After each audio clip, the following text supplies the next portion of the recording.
What's up, baby? We are live, Marco. Welcome to another episode of the Project 90 podcast. My name is Antonio, and I'm here with my brother, as always, Marco Munoz. Marco, today, let's just get straight into this, man.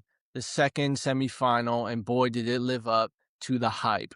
England versus Argentina. This game quite literally had everything. So before I break it down, go over some of these notes. Just give me your take on this game, man. This game, I was thrilled the entire time watching this match. Guys, it's going to be a short episode. No need to break anything down. It's one person's fault. Tuchel, it is your fault.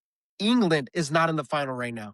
It is all your fault that they're not in the final right now, okay? We can't blame the refs. Argentina played a solid game, right? I don't want to hear any crying about this yellow card, that yellow card, this didn't get called. The ref was not biased. The ref was solid. So Tuchel, this falls on you. England, I'm sorry. Your hearts are broken. But Tuchel, you need to get sacked. Hot take right out the gate. I like this. And to be honest, I do kind of agree with you, Marco. And I think a lot of people do agree with you because, jumping ahead here just quickly, as soon as that goal went in, this, what was it, 60th, maybe 70th minute came along, man, did he really just make it obvious what he was trying to do, right? He just threw all in on the defense, parked the bus and said, we're gonna wait this one out, we're gonna hold it down, and we're gonna hold this 1-0 lead, which against a team particularly like Argentina, what a terrible, terrible way to sort of strategize the last 20, 30 minutes of your game. Because what do we know about Argentina and all of these games we've seen in the last 20, 30 minutes, they are going to put it down on you. And that is exactly what happened. That's exactly what happened. And then to see Tuchel sort of backtrack on that when they lost the lead to then bring on Rashford and to try to go back into the attack. What? Honestly, It's too yeah. late. Throw those guys a lot earlier when you know Argentina's already on your ass. Yeah. I don't know. It could have been like 3 goals. McAllister got lucky. Got unlucky. Pickford played his ass off. Right. Yeah. He blocked as much as he could, but ultimately, man, you remember when we were in London, right? When you see those double-decker buses out there in London. That's what Tuchel decided to name to the starting lineup. Yeah. In the second half. He brought that double-decker. He decided to park it and ultimately shot himself in the foot. Dude, he was parking a couple double-deckers back there. That guy was really going for that defensive strategy, man. And it just sounds so much smarter to me to say, hey, let's take Gordon off, let's take someone, let's put Rashford on, maybe throw in a big guy like Ollie Watkins, because Argentina is going to they have to go for the goal. So your outlet, you need to have an outlet for when you clear the ball. Maybe you get lucky on a break, you get a counter, and you never know, you maybe put another one in the goal as England and really seal the game.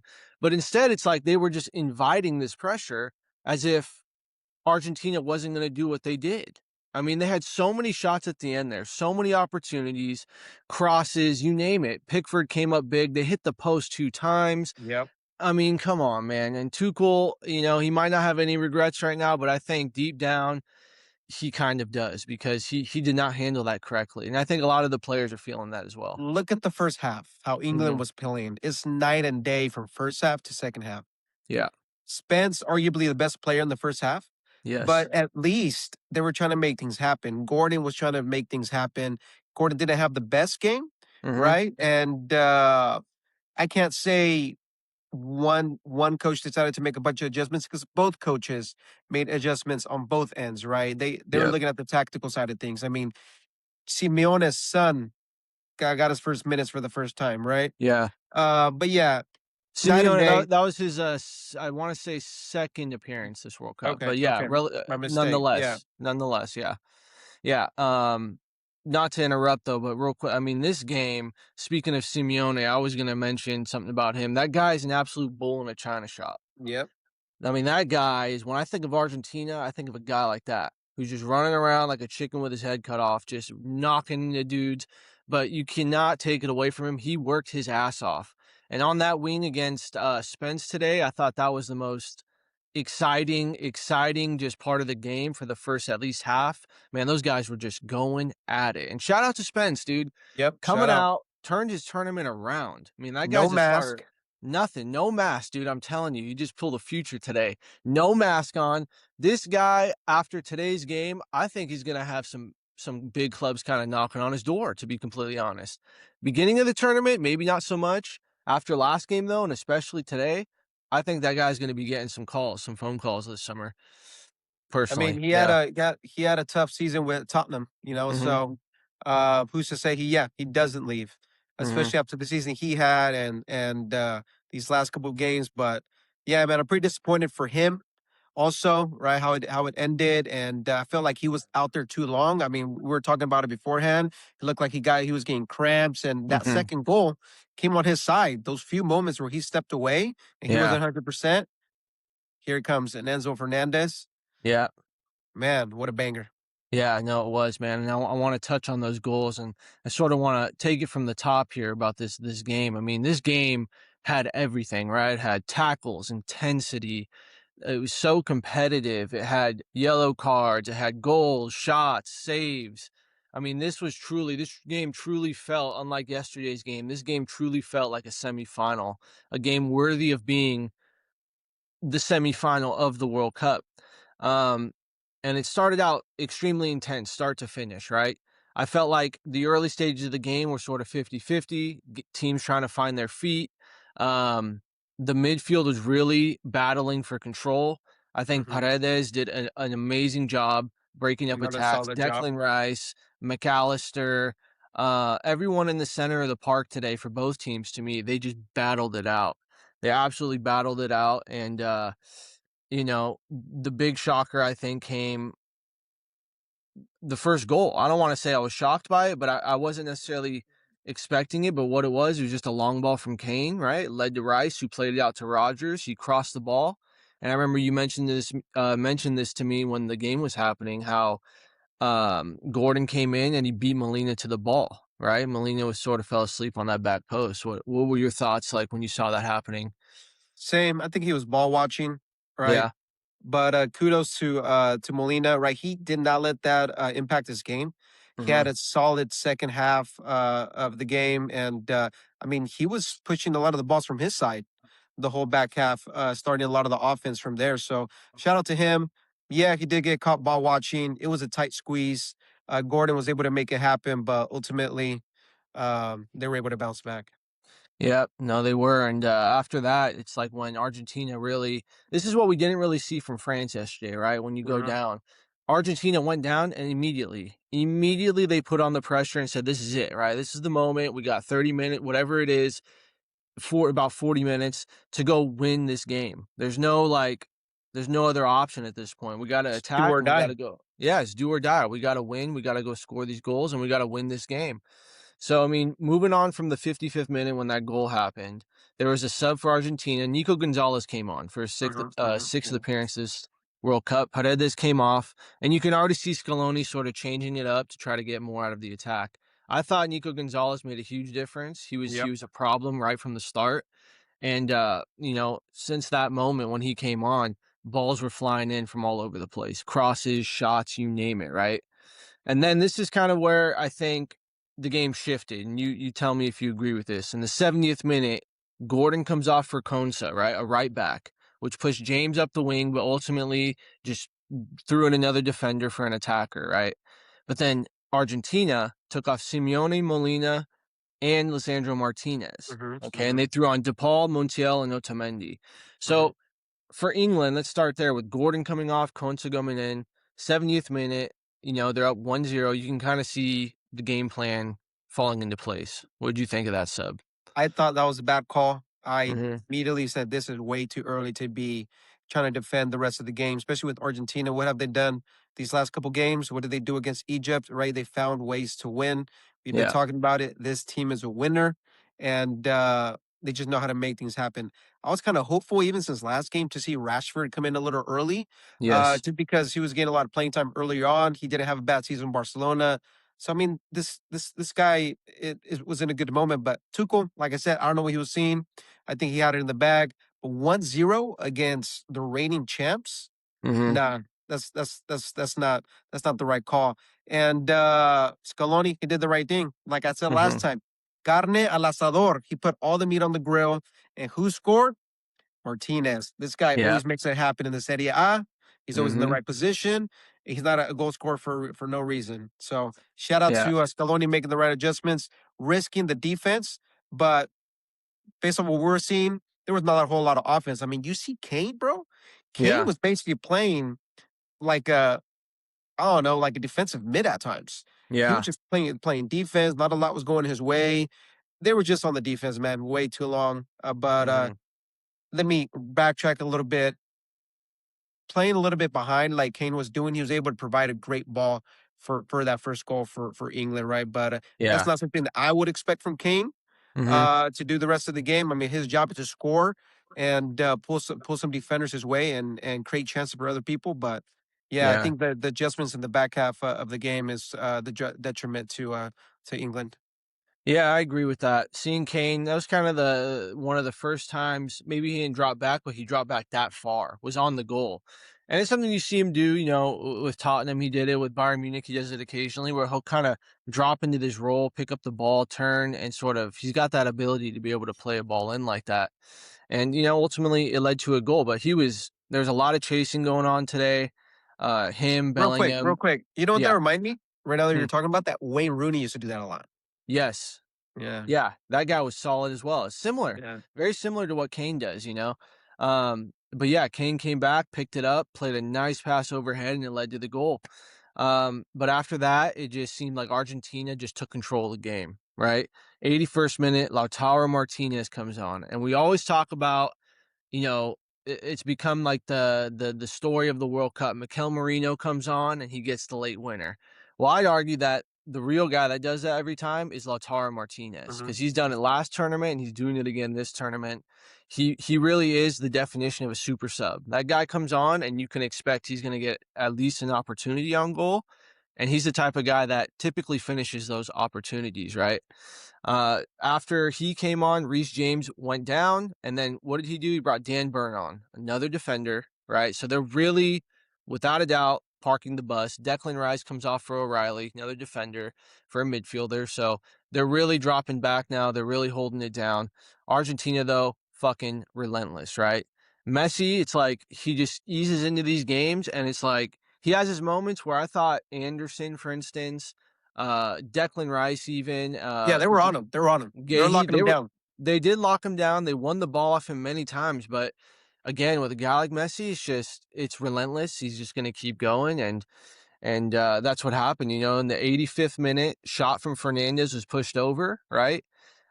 Shortly after, off a corner, who obviously assisted it was Messi. Got 2 assists today. Mhm. Passes it straight to the top of the box, back to Fernandez. Enzo Fernandez takes a beautiful shot, side netting, 1-1.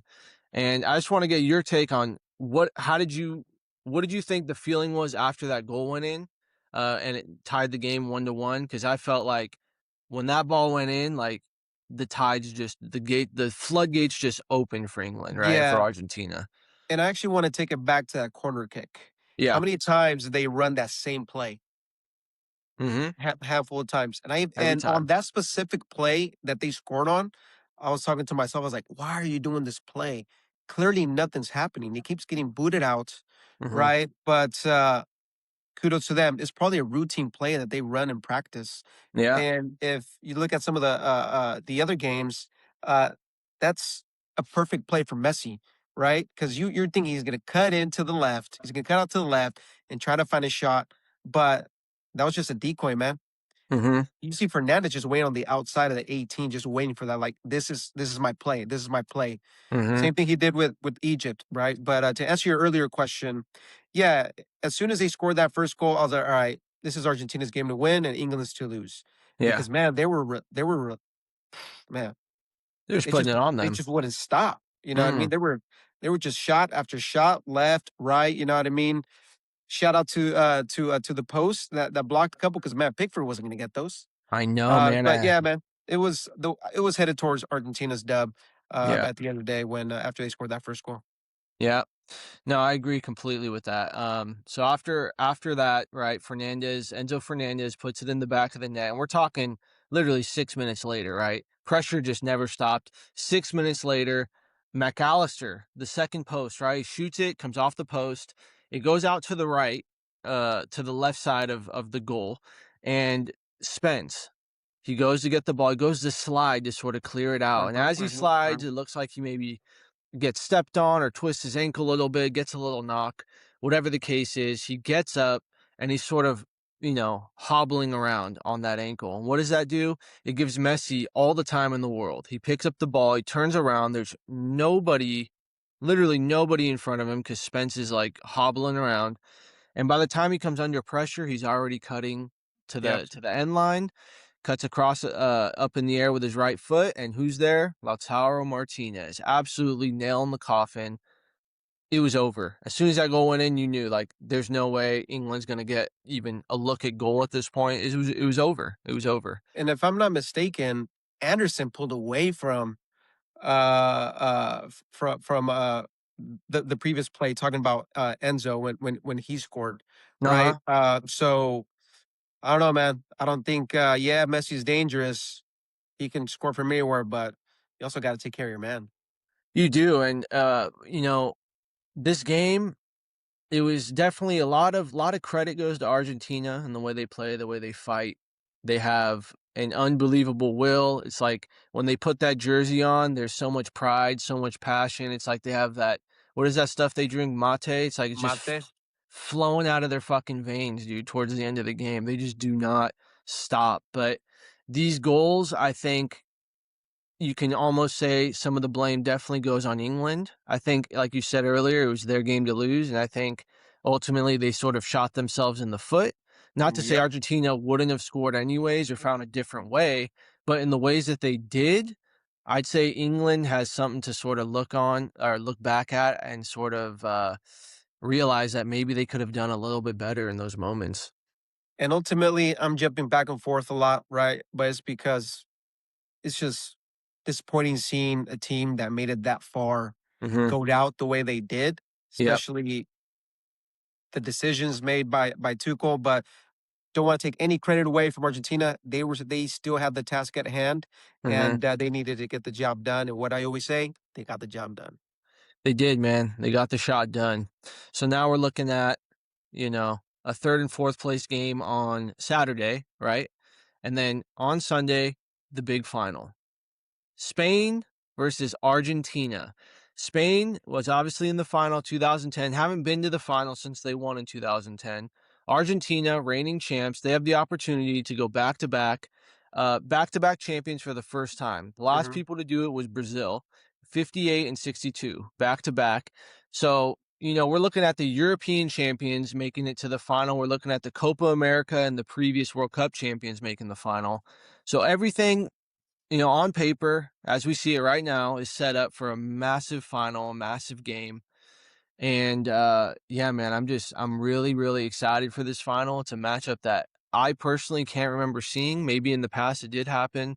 England had played Argentina previously, and obviously the big hand of God moment. Then there was one in Yep. 2002, and today was just Messi's first time playing Argentina. So really, this is a whole new matchup today. And Spain versus Argentina sort of feels like another one, especially in a major tournament final like this.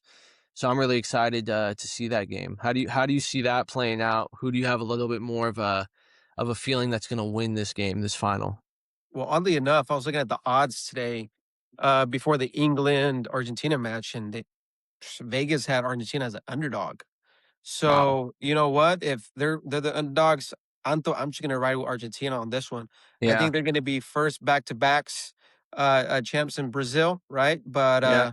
I know we've been talking about France and all these players playing for these teams, but we have been talking about Argentina and all the players that they have playing at some of the huge clubs across the world and even Argentina.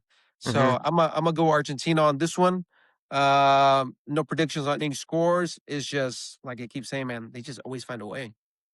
I agree, man. I agree. I don't want to go too much in depth with it, but I just see Argentina pulling through. Because again, with Spain, you haven't seen them all fully come to life. You haven't seen sort of just overall the level of intensity that Argentina plays with. I have not seen Spain come up against that. It's a different level of like relentlessness when Argentina's there. You know what I mean? They, in the later stages of the game, God forbid that Argentina's losing, you're gonna get it just like England did today. So I don't know if Spain's ready for that. Obviously, they have Kubarsi back there, a young guy, Laporte. They have a good team, no doubt. They definitely have a good team, but I think this Argentina team is gonna they're gonna take another World Cup back to Buenos Yeah. Aires. I think that's ultimately what is gonna happen. But moving forward, I think we're gonna maybe in a couple days we can do a pre-match sort of preview of the final, talk about it more in depth, talk about what we see happening, starting lineups, things like that. But man, today's game, heartbreak for England and glory for Argentina. And it was exciting. It was lived up to the expectations, exactly what I thought was going to happen, sort of happened today. I thought England was going to win. I was wrong. But I did think the game would be full of excitement. And my God, was it? It was, Yep. man. So that's it for this episode. Is there anything you want to add, Marco? Any comments, any notes, any things you might have saw that I didn't? Shout out to the Argentinians. Shout out to the Argentinian fans. Shout out to Argentina. And I look forward to doing a pre-match on who's going to take third place. Yeah, me too, man. That's going to be exciting. If you guys enjoyed this episode, like, comment, subscribe, leave in the comments what you thought of this game, what you thought of our takes. It's this is the beautiful game, right? Everyone's got a different opinion. We'd love to hear it. Project90soccer.com. Find all of our platforms. Like, subscribe, like we said, and thank you so much for listening. It's been another episode of Project 90.